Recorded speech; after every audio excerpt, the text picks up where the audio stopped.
오늘 말씀의 제목은 겸손과 교만의 사이라는 제목을 함께 연애를 나눕니다. 우리 한국 사람들은 다른 민족에 비해 특별히 강하게 나타나는 의식이 서열의식이라고 합니다. 서열의식. 여러분 처음 만나는 사람과 인사를 나누는 첫 마디가 여러분 올해 나이 어떻게 되십니까? 이런 질문이죠. 네.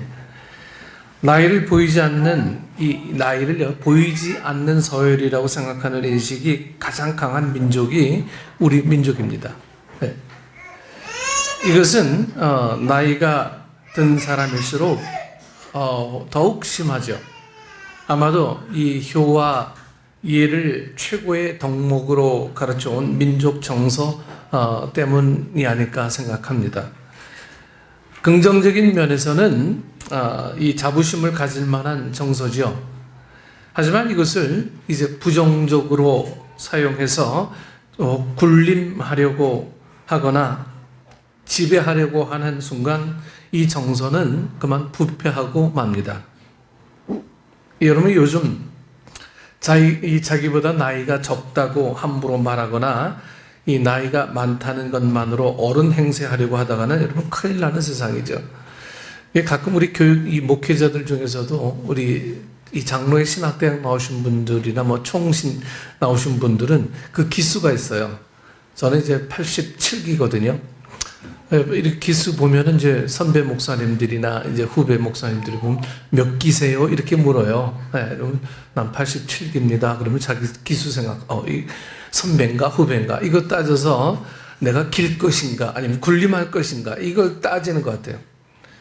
그래서 요즘 몇 기세요? 물으면 저는 요즘 이렇게 대답합니다. 쥐락입니다. 무슨 뜻인지 모르세요? 네. 고대 쥐락입니다. 네. 우리 기수 따지지 말자. 네. 그냥 서로 인간관계에서 관계하자. 이렇게 답변하곤 합니다. 미국에는요 노인하고 아이들이 서로 이름 불러요. 네, 이름을 불러요.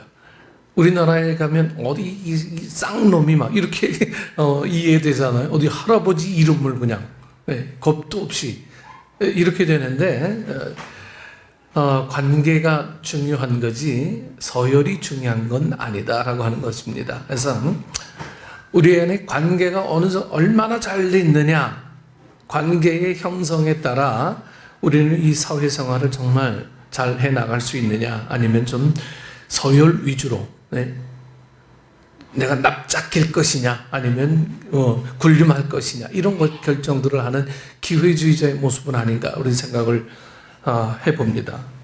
또 하나의 관심은 어느 학교를 어디까지 나왔느냐예요. 즉 선배인가 후배인가 이게 궁금하다는 거예요. 그에 따라서 이 대하는 태도가 굉장히 달라지거든요. 이것 또한 우리만이 가지는 특별한 어떤 서열 의식입니다.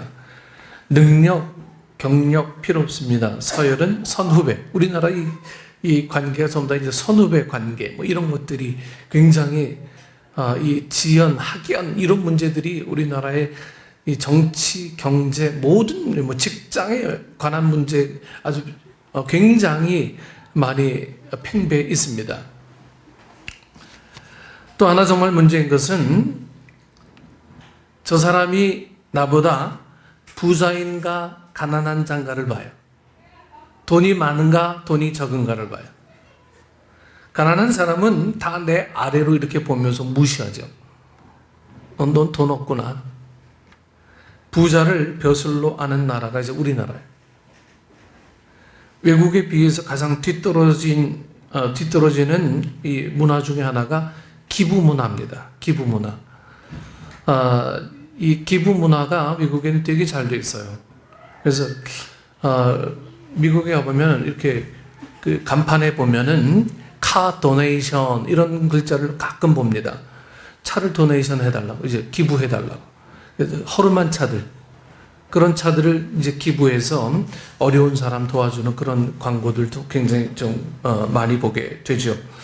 그리고 이 자원봉사 문화가 우리 나라에서는 굉장히 좀 안 되는 문화 중에 하나가 바로 이 기부 문화, 자원봉사 문화예요. 이 자원봉사하자, 뭐 기부 문화하자, 이렇게 기부하자 이렇게 얘기하면 다들 뭔가 좀 움츠려들어. 나도 힘든데, 네. 나도 힘든데 뭐. 근데 이게 우리나라 문화 중에 처음부터 있었던 문화는 아니었어요. 분명 중간에 뭔가 우리 민족에게 상처가 있어서 생긴 흘러나온 어떤 변종된 문화가 아닌가 생각해요. 우리나라 문화는 원래 콩 한 쪽도 나눠 먹자라고 하는 그런 문화였거든요.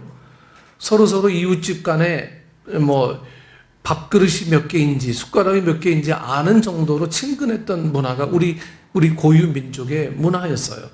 그래서 밥도 나눠 먹고 어려운 사람 있으면 다 나눠주고 뭐 이런 문화가 있었는데, 우리나라에 전쟁이 있고 그리고 여러 가지 아픔이 있으면서 이 나눠주는 것, 또 가난하게 살다 보니까, 이 어렵게 살다 보니까 위축되고 자꾸만 저축하려고 하고 축적하려고 하는 그런 습성의 문화들이 변질돼서 나오는 것 아니냐 생각을 해봅니다. 그래서 성숙한 사람들은 기부하는 걸 굉장히 잘해요. 그리고 이 자원봉사하는 문제에 대해서 기쁘게 생각해요. 내가 너에게 도움이 될 수 있어서 나는 너무나 기쁘다, 이거예요. 내가 너에게 도움이 될 수 있어서.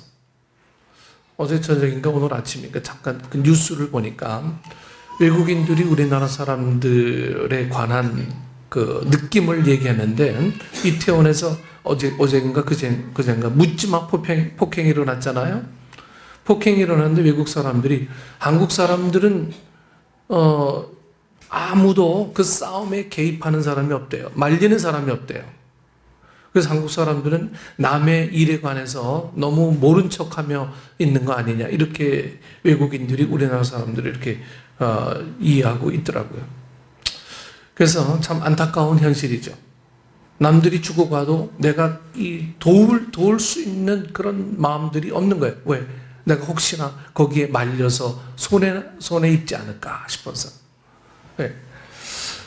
그래서 우리 점점 이 사회적으로 문화적으로 우리는 굉장히 좀 압박을 받고 남의 일에 관해서 간섭하려고 하지 않는 그러한 좀 이 척박한 삶을 우리가 좀 살고 있는 건 아니냐 생각합니다. 그래서 남의 일에는 웬간하면 간섭 안 하려고 그래요. 옆에서 뭐 죽어 나가든, 옆에서 뭐 부부싸움을 하든, 옆에서 뭐 난리를 치든, 나하고 관계없는 일을 아예 그냥 딱 문 닫아요. 그래서 이 우리나라의 아파트 문화가 그런 이 닫힌 문화를 만든 건 아닌지 안타까운 마음들이 많았습니다. 옛날 우리 전통에서는, 우리 한옥에서는 담이 없잖아요. 담이 있어도 나지막하게 있고요. 제주도에 가보면 그 문이 이제 이 나무가 3개잖아요. 3개가 다 올려 있으면 멀리 외출 갔다. 뭐 3개 중에 하나가 내려 있으면은 뭐 잠깐 외출 갔다. 뭐 2개가 있으면은 금방 돌아온다. 뭐 이런 뜻으로 우리나라에는 전부 다 그렇게 돼 있어요. 그 제주도 문화에도 그런 문화들이 많이 있고, 이웃 손님들에 관해서 배려하는 문화들을 우리 민족들은 늘 갖고 있었습니다. 그래서 서로 기부하고 자원봉사하고 내가 너에게 있어서 기쁨이 됐으면 좋겠다라고 하는 이런 사고방식들이 다시 한번 회복되는 게, 여러분, 저는 기독교 문화라고 봐요. 주님이 그렇게 하셨잖아요. 주님이 그렇게 하셨어요. 네가 기쁜 일이라면 나는 생명을 다해서 나는 몸 바치겠다. 십자가에 자신을 온전히 내어준 기부였어요. 최근 화제가 되고 있는 이 가슴을 따뜻하게 하는 한 인물이 있습니다. 여러분들도 잘 아는 홍콩 영화 배우 주윤발. 네, 주윤발 아시죠? 자기 전 재산을 사회에 환원하겠다는 공식 발표를 얼마 전에 했죠. 여러분 얼마인지 여러분 들으셨어요? 무려 8,100억 원. 8,100억 원을 자기 전 재산 기부하겠다, 이렇게 발표를 했어요. 웬만해서는 가질 수도 없겠습니다만, 만약에 가졌다고 해도 이런 결정을 하기는 쉽지가 않아요. 쉬운 문제가 아니라 불가능하죠. 예.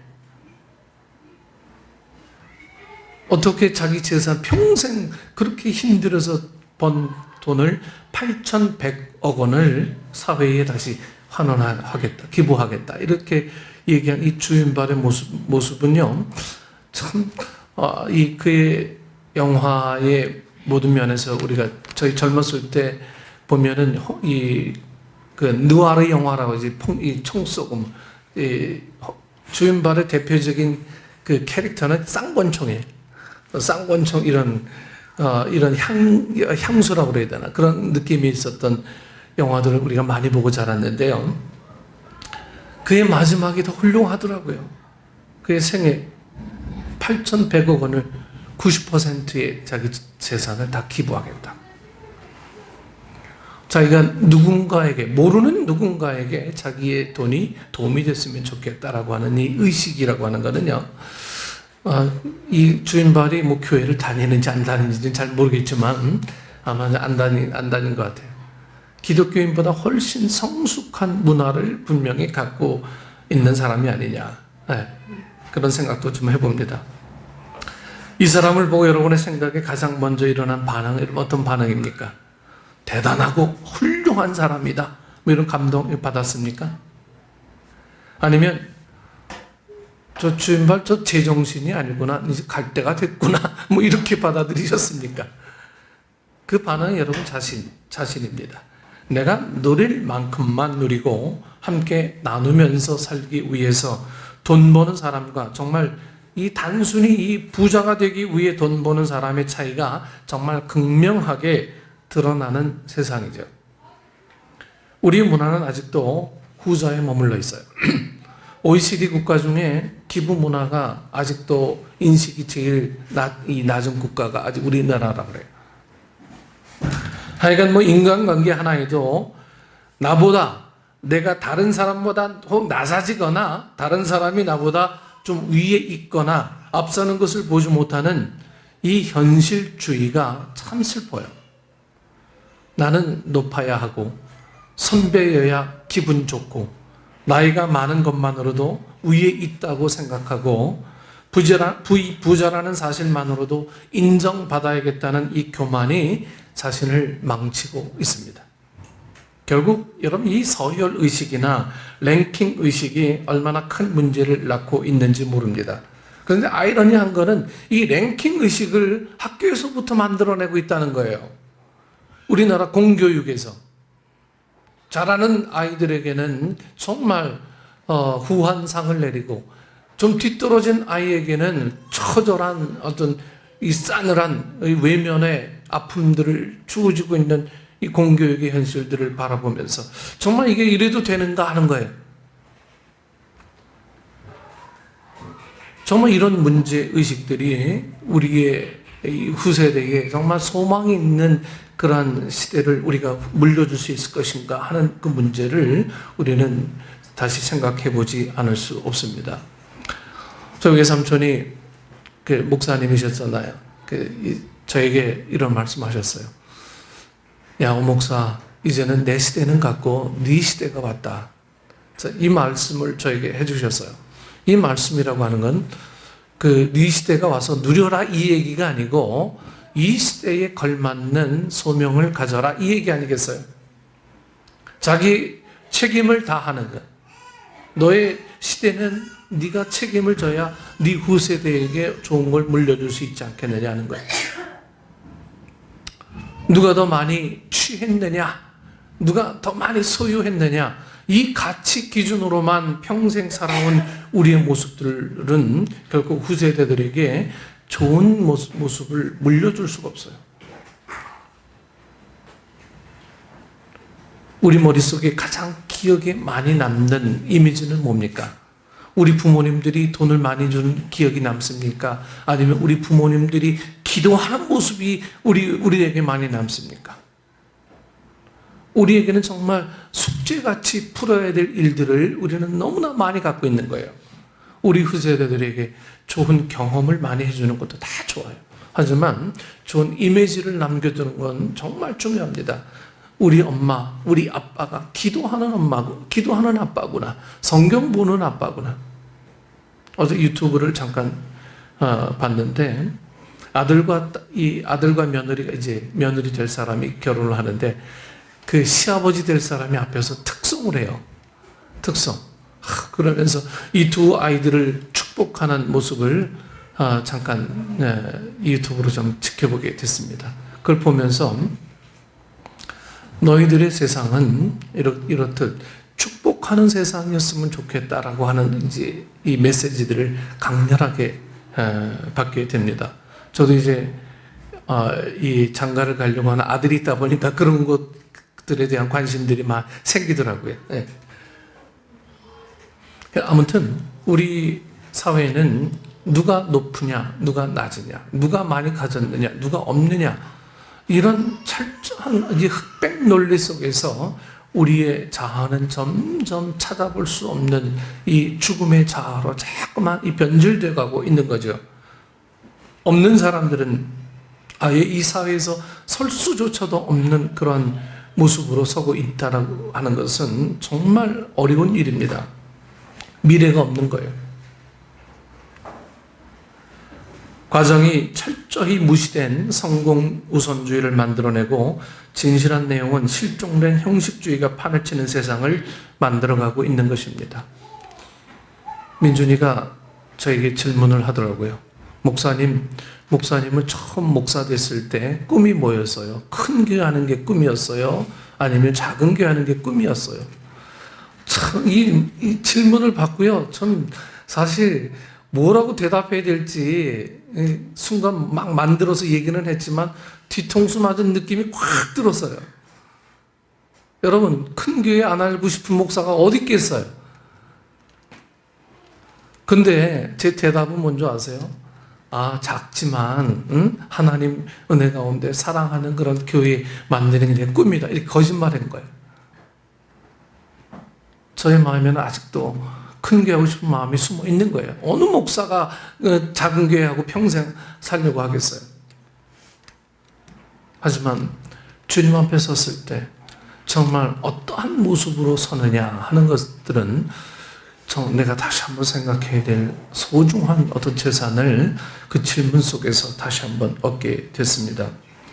여러분, 우리가 서로 사랑하고 서로 이해하고 서로 존중하고 나누고 기부하고 하는 이런 문화 속에서 세상은 점점 바뀌어지게 되는 거예요. 이 서열 의식을 여러분 가장 통렬하게 비판하고 깨뜨리는 것을 성경이 오늘 우리에게 보여줍니다. 그것도 예수님께서 직접 가르치셨다는 사실이에요. 뭐라고 말씀하십니까? 인자가 온 것은 섬김을 받으려 함이 아니라 도리어 섬기려 하고 자기 목숨을 많은 사람의 대속물로 내어주려 함이니라. 오늘 우리에게 여러분 가장 큰 문제는 서열 의식이 아니라 바로 섬기는 자세입니다. 섬기는 자세. 우리가 흔히 말하는 봉사의 정신이에요. 이때 이 정신이란 그의 어떤 철학입니다. 그의 생각이고 그의 신앙이에요. 내 철학이 어디 있느냐, 내 생각이 어디 있느냐, 내 신앙이 어디 있느냐에 따라서 내 손과 내 발이, 내 물질이, 내 사랑이, 내 삶이 그대로 가게 돼 있어요. 철학도 없고 생각도 없고 뭐 그런 사람은 아무도 없죠. 하지만 내 생각, 내 철학, 내 어떤 삶, 내 신앙이 있는 그곳에 내 발걸음과 내 손은 늘 가게 돼 있는 거예요. 관심 없는 곳에 여러분들의 손길들이 갈 리가 없죠. 사랑이 없는 곳에 여러분들의 삶이 이렇게 다가가기가 어려운 거예요. 그래서 우리의 생각들, 우리의 신앙, 이게 있으면요, 그곳으로 달려가게 돼 있는 거예요. 여러분들이 만약 어느 남자들 같은 경우는 어느 여인을 사랑한다 생각해 보세요. 안 달려가고 싶겠어요? 달려가고 싶지. 왜 안 달려가고 싶겠어요? 저희 큰아이가 요즘 벌써 6년째 연애를 해요. 네. 연애를 하는 동안 그 아이 얼굴을 잘 못 봐요. 제가 한 달 미국 가 있었는 동안에 이 아이 얼굴 본 날이 뭐 멀쩡한 날 빼고 주일날 빼고 몇 날이 안 돼. 아침에 나가면 밤늦게 오고 밤늦게 오면 또 만나고 오고 이러니까 몇 날이 안 돼요. 뭐 자연스러운 현상이죠. 어떻게 뭐 마음이 거기 가 있는데 어떻게 하겠어요? 여러분, 주님을 사랑하는 마음이 우리에게 있으면 항상 우리의 손과 발은 그리로 향하게 되어 있어요. 그게 우리의 철학이고 우리의 신앙이고 우리의 생각입니다. 우리의 발걸음을 움직이는 것은 서로 따로 의지가 있어서 움직이는 게 아니잖아요. 우리는 생각이 있어야 움직이게 되는 거예요. 그래서 우리 성숙한 성도들은 우리 기부 문화, 자원봉사 문화 이런 것들에 대해서 정말 인색하지 않은 성도들이 되는 이 성숙한 사람들이 될 때 거기서 오는 기쁨들이라고 하는 것은 굉장히 차원 높은 그러한 이 크리스찬이 될 수가 있다라고 하는 거죠. 내가 이 공부를 해서 성공하면 무슨 봉사를 하겠다는 마음으로 공부하고 내가 이 연구에 성공하면 무슨 일로 봉사하겠다는 마음으로 연구하고 내가 돈을 벌면 반드시 이런 일을 해서 봉사하겠다는 마음으로 돈을 벌어야 되는데 우리에게 정말 이런 정신이 있느냐 하는 거예요. 모두가 성인 군자가 되라는 게 아니에요. 최소한의 봉사정신과 최소한의 섬기고자 하는 목적이 마음에 있어야 되지 않겠느냐는 거죠. 오늘 우리에게는 정말 믿고 따라갈 만한 지도자가 필요한 시대입니다. 지도자를 어느 특정한 인물로 인물의 임무로 지정하지 마세요. 나와 가장 가까운 사람이 내 지도자일 수 있어요. 또한 가장 가까운 사람에게 내가 지도자도 돼줄 수가 있고요. 그를 보고 배우고 나를 보고 따라하는 거예요. 겸손하게 자신을 낮춰서 섬기고 봉사하는 내 모습이 다른 사람에게 지도가 됩니다. 정말 가까이에서 지켜보면서 그의 삶을 흉내만 내는 것만으로도 만족할 행복을 얻을 수 있다면 그가 곧 내 지도자란 그 말이죠. 탈무드에 있는 이야기입니다. 어느 날 랍비가 말하기를 진리는 길에 널려 있는 돌멩이처럼 흔한 것이다. 이렇게 그러자 이 제자가 묻기를 선생님 그렇게 흔한 것인데 왜 사람들은 진리를 터득하지 못하는 것일까요? 랍비가 다시 대답합니다. 그거야 사람들이 허리를 굽히기 싫어하기 때문이지 허리를 굽히기 싫어하기 때문에 돌을 주울 수가 없다. 여러분 그렇습니다. 여러분 허리를 굽혀야 진리를 터득하고 진리를 터득하면 지도자가 될 수가 있는 거죠. 모든 곳에는 여러분 겸손이 문제입니다. 겸손. 오늘 본문에 나오는 사울 왕은 본래 겸손한 사람이었어요. 여러분 어느 정도인지 여러분 알지 않습니까? 사울을요. 왕으로 세우려고 할 때 이 사울은 처음에 내가 나 같은 인물이 무슨 왕입니까? 하면서 이 도망 다녔어요. 사울은요.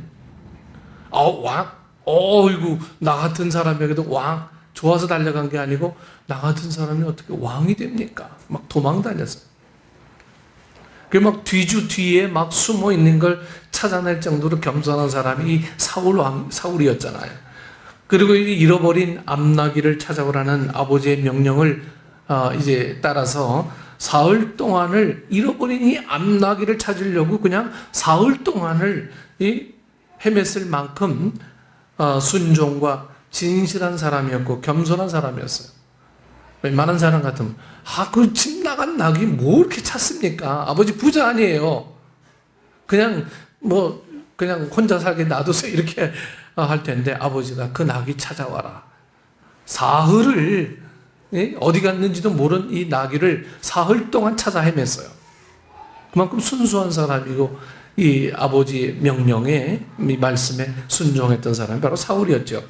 성경 말씀 그대로 스스로 자신을 작게 여겼던 아주 겸손한 사람이었는데, 근데 이 왕이 되면서부터 어느 사이에 교만해지고 말았고, 그 교만에 대한 결과가 오늘 여러분들이 읽은 이 본문으로 나타나게 됩니다.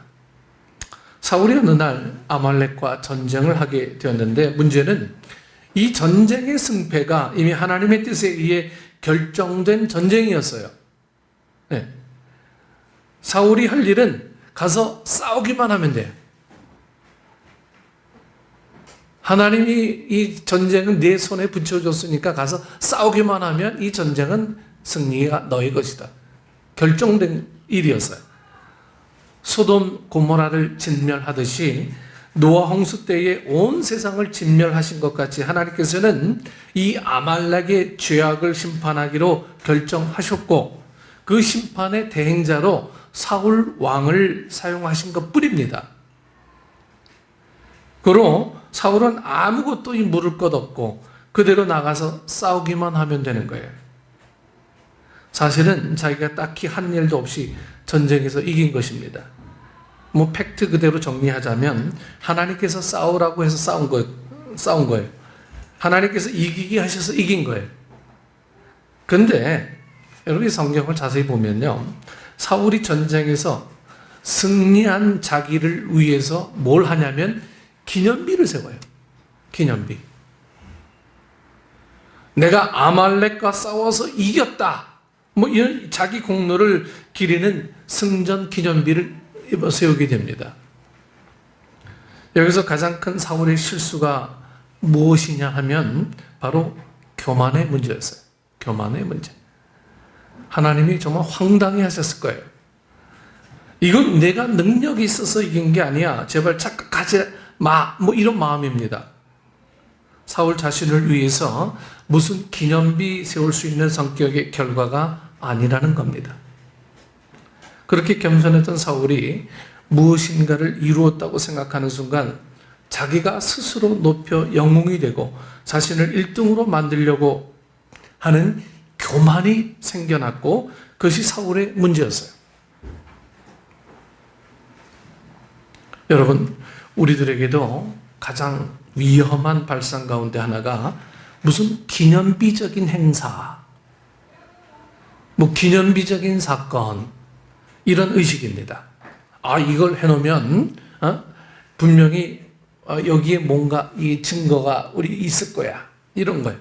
다시 말하면 내가 처음으로 했다, 이거 내가 이 지구상에서 처음으로 했어, 이런 거. 또 내가 최고다라는 생각이 들 때 그만 겸손이 사라지고 교만해지기 쉬운 가장 위험한 순간입니다. 인정받으려고 하고 이름을 높이려고 하고 자기를 자랑하려고 하는 생각이 가장 문제이지 않습니까? 그리고 또 한 가지 생각해 볼 문제는 여러분, 이 순종의 문제입니다. 오늘 사울이 순종하는 것 같았으나 순종하지 않았어요. 여러분, 사울의 말을 참 들어보세요. 아말렉과 더불어 싸우라 하시기에 싸웠습니다. 진멸하라 하시기에 진멸했다는 거예요. 말하자면 순종했다는 것을 강조하고 있습니다. 여러분, 정말입니까? 오늘 사울이 정말 하나님이 싸우라고 해서 싸우고 진멸하라고 해서 진멸했느냐는 거예요. 사울은 아말렉의 모든 것을 진멸하지 않았어요.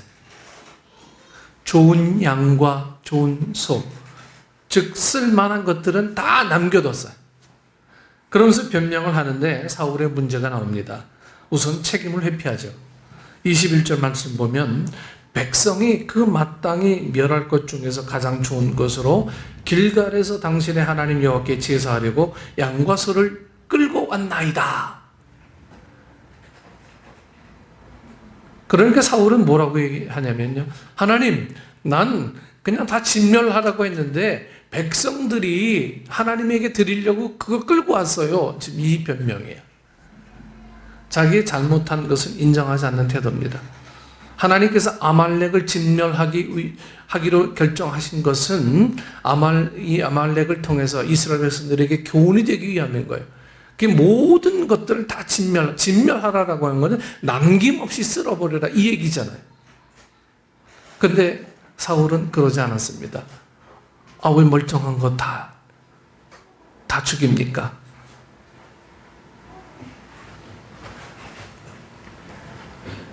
자기의 정당성을 인정받겠다고 남을 끌어들여서 변명하는 것은 정말 하지 말아야 할 거예요. 아니, 무지한 백성들이 그랬지 나는 다 진멸하려고 했는데.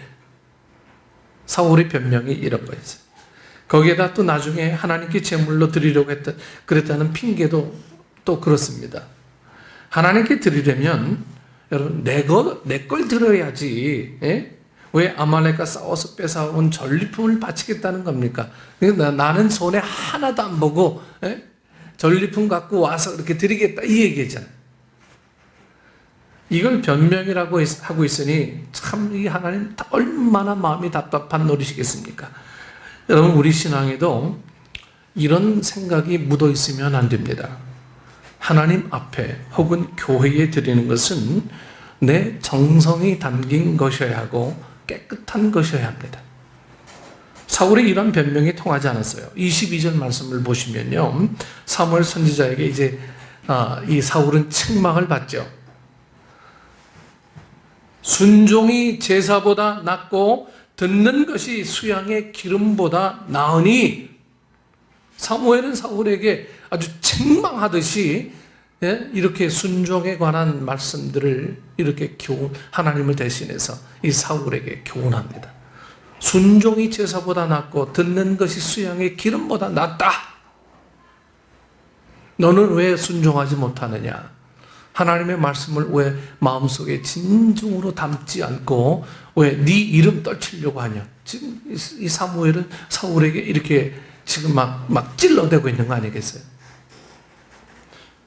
결국 무슨 이야기냐 하면 형식적으로는 순종했을지 모르지만 내용적으로는 순종한 게 아니라는 거예요. 겉으로는 하나님의 말씀을 따른 것 같은데 사실은 자기 욕심으로 탈취물을 취하는데 아주 급급했다는 얘기죠. 하나님께서는 사무엘 선지자를 통해서 이것을 심판하시는 것입니다.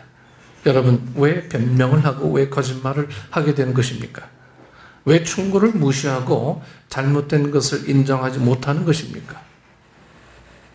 그의 가장 밑바탕이 흐르는 게 뭐 때문에 그렇다고 보세요?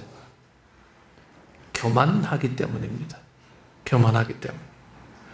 겸손한 사람은 언제든지 정직하기가 쉽습니다. 또 정직한 사람은 회개하기도 쉬워요.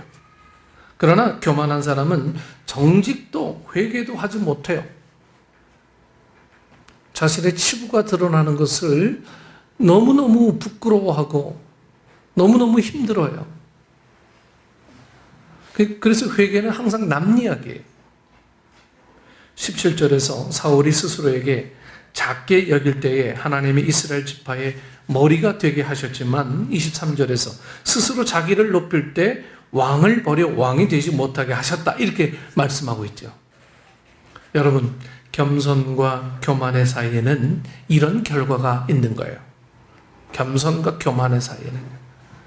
우리 사랑하는 식구 여러분, 신약성경 4장 6절에 보면 하나님이 교만한 자를 물리치시고 겸손한 자에게 은혜를 주신다 이 말씀이 기록되어 있어요. 오늘 우리도 한 번 더 정직하게 나의 겸손을 점검해야 하겠습니다. 겸손과 교만 사이에서 늘 갈등하며 살지만 그때마다 하나님께 지혜를 구해서 은혜의 날을 여러분 허락받으셔야 됩니다. 하나님께 구별해서 드려야 될 것은 어떠한 일이 있어도 그렇게 드려야 되는 거예요. 그것이 시간이든 그것이 물질이든 그것이 우리의 삶이든. 근데 내 환경에 따라서 달라져요. 여러분 하나님 절대로 기뻐하지 않으십니다. 그래서 하나님의 은혜를 간구하는 사람은요 항상 주님 앞에 정직한 모습으로 서 있는 거예요. 정직한 모습. 여러분 정직하지 않은 모습은 처음에는 세워지는 것 같으나 넘어지는 일들이 있게 된다라고 하는 것을 오늘 사울의 교훈을 통해서 우리는 배울 수가 있습니다. 그래서 우리 모두 이 하나님 앞에 정직하지 못할 일은 뭐가 있겠습니까? 그냥 내놓고 우리가 좀 잘못할 수 있잖아요. 잘못하는 게 우리 사람이고. 그럼 그 마음 그대로 내놓고 하나님 용서해 주옵소서.